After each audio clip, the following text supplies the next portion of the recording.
pense que tout le monde peut jeûner, mais ce que je crois, c'est que le jeûne ne convient pas à tout le monde.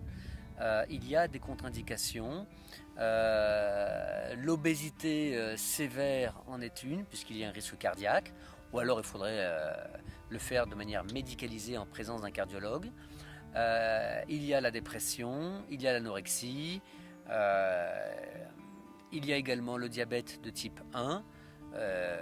Et sur le diabète de type 2, pourquoi pas, mais être très très vigilant avec ce type de personnes. Voilà, donc je ne prends pas n'importe qui, je mène un entretien d'une demi-heure à 40 minutes lors de l'arrivée de la personne, et c'est une évaluation du terrain qui me fait dire à l'issue de cet entretien si la personne est apte ou n'est pas apte.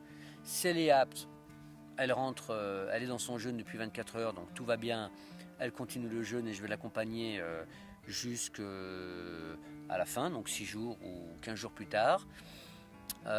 Si elle n'est pas apte, je lui propose soit d'être en cure de revitalisation, soit de repartir tout simplement.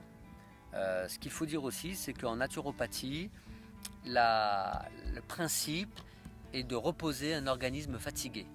Une contre-indication au jeûne, par exemple, c'est l'épuisement total. Une personne qui est stressée au long cours et qui arrive chez nous épuisée, mais vraiment limite burn-out, c'est dommage de la faire jeûner. Elle n'a pas assez de réserve pour cela. Dans ce cas-là, il faut la remonter au niveau d'énergie. Et une fois que l'énergie est remontée, dans ce cas-là, elle peut jeûner.